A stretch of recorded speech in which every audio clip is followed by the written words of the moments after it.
नमस्कार मैत्रिणींनो, वेदा आरीवर्कमध्ये तुमचं स्वागत आहे. तर आज आपण शिकणार आहोत जरी थ्रेडसाठी कोणती निडल यूज करतात आणि किती नंबरची निडल वापरायची. तर आज आपण ही 24 नंबरची निडल आहे माझ्या हातात. ही निडल आपण मनी सिक्वेन्स ह्याच्यासाठी वापरतो, कारण हिचं टोक जरा बारीक असतं त्याच्यामुळे. आणि ही 14 नंबरची निडल आहे. ही 14 नंबरची निडल आपण जरी थ्रेडसाठी वापरायची आहे. हिचं टोक जरा मजबूत आणि जाड असतं, त्याच्यामुळं आपण ही 14 नंबरची निडल वापरायची आहे. हा जरी थ्रेड आहे. जर तुम्ही नवीन आरीवर्क शिकत असाल आणि तर तुम्ही माझ्या चॅनलला नक्की सबस्क्राईब करा, कारण मी तुमच्यासाठी नवीन नवीन असेच व्हिडिओ घेऊन येणार आहे. आणि तुम्हाला कोणत्या विषयावर व्हिडिओ बनवून पाहिजे आहे तर कमेंटमध्ये मला नक्की सांगा, म्हणजे त्याच्यावर मी व्हिडिओ तुम्हाला बनवत जाईन. तर चला बघूया आज आपण स्टेप बाय स्टेप स्टिच कशा करायच्या. तुम्ही अगदी नवीनही असाल तरी लक्षपूर्वक बघा, कारण तुम्हाला जितकं जवळून आणि जितके सोप्या भाषेत समजवता येईल तेवढं समजून सांगण्याचा प्रयत्न करीन. तुम्ही नवीन असाल तर 2-3 वेळेस नक्कीच प्रॅक्टिस करायची आहे. एकदा प्रॅक्टिस केल्याने होत नसेल तर तुम्ही 2-3 वेळेस नक्की ट्राय करा, नक्की होईल तुमच्याकडून. चला आपण बघूया दोऱ्याला खाली गाठ कशी द्यायची सिल्क थ्रेडला. हा दोरा आहे, हा असा 3 भागामध्ये करून घ्यायचा. 3 पदर केल्यानंतर याची गाठ मारून घ्यायची.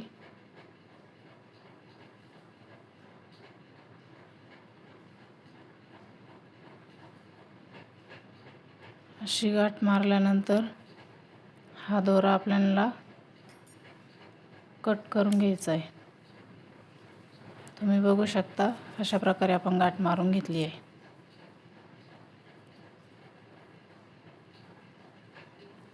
आता आपल्याला असा दोरा हातात धरायचा आहे, डाव्या हातात दोरा. हे बघा, हे खालून असं येतं आहे. अशा पद्धतीने आपल्याला दोरा धरायचा आहे.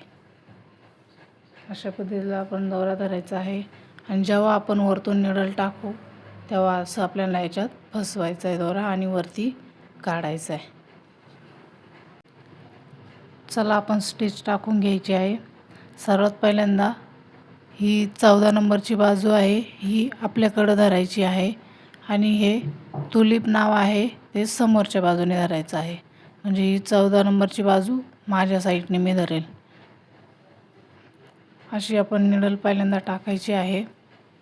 त्याच्यात दोरा फसवायचा आणि अशा प्रकारे वरती काढून घ्यायचा. नीट निरीक्षण देऊन बघा. मी तुम्हाला समजावं यामुळे मोठे मोठेच टाके घालून दाखवते.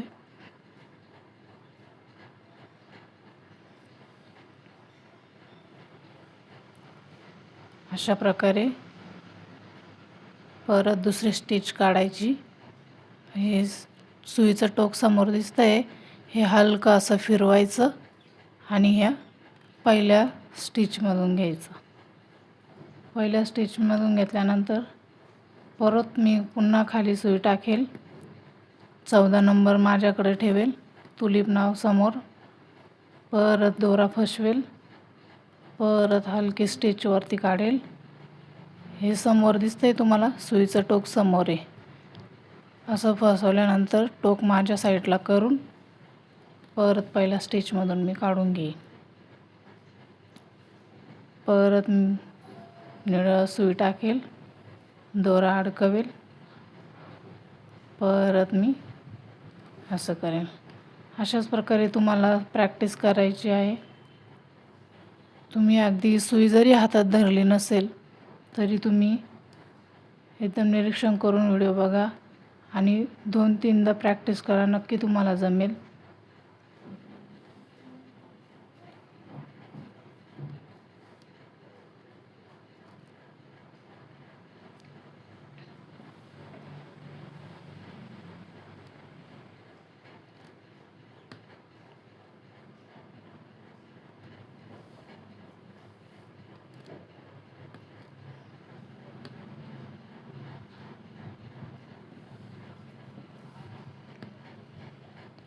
अशा प्रकारे आपल्याला स्टिच टाकून घ्यायचे आहे.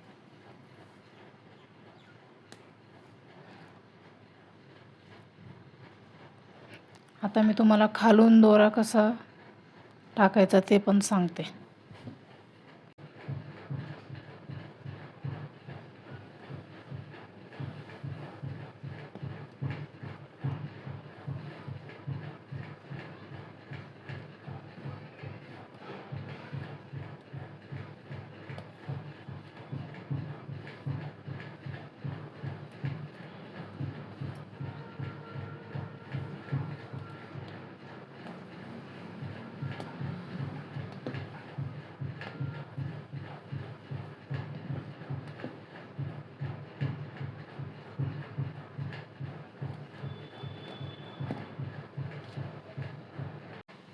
आता आपण एंड नॉट कसं द्यायचं हे बघूया.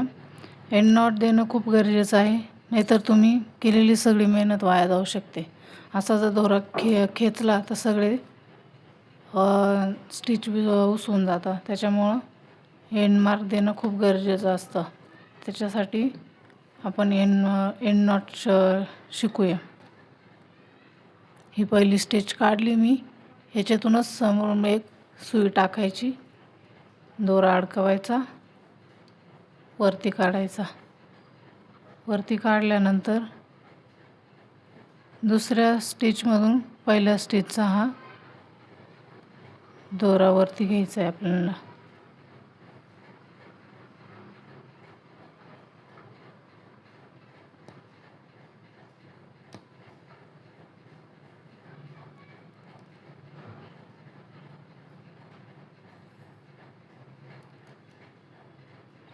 वरचा दोरा वर ओढायचा निडलनी, खालचा दोरा खाली ओढायचा. अशा प्रकारे एंड नॉट द्यायचं आहे आपल्याला. तुम्हाला परत मी एक देऊन दाखवते.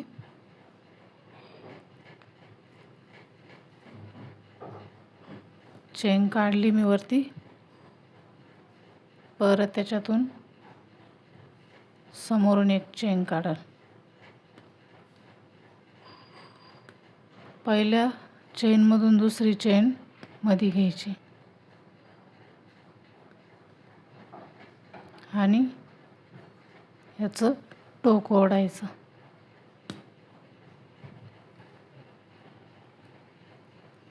पुन्हा एकदा दाखवते मी.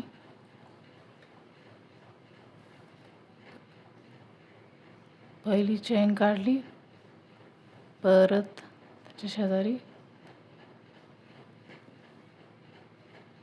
दुसरी काढली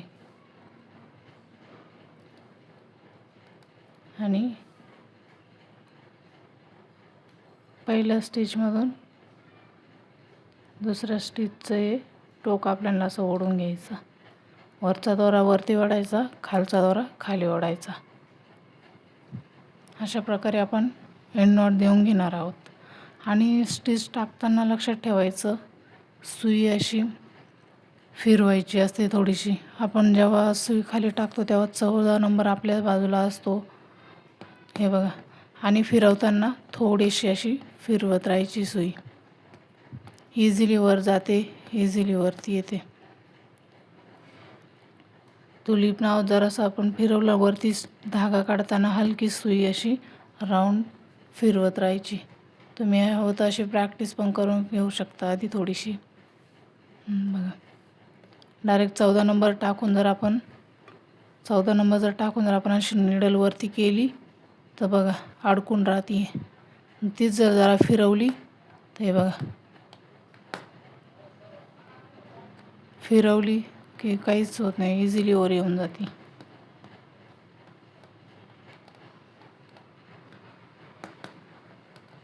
अशा प्रकारे प्रॅक्टिस करून घ्यायची थोडीशी आणि चेन स्टिच टाकायला सुरुवात करायची.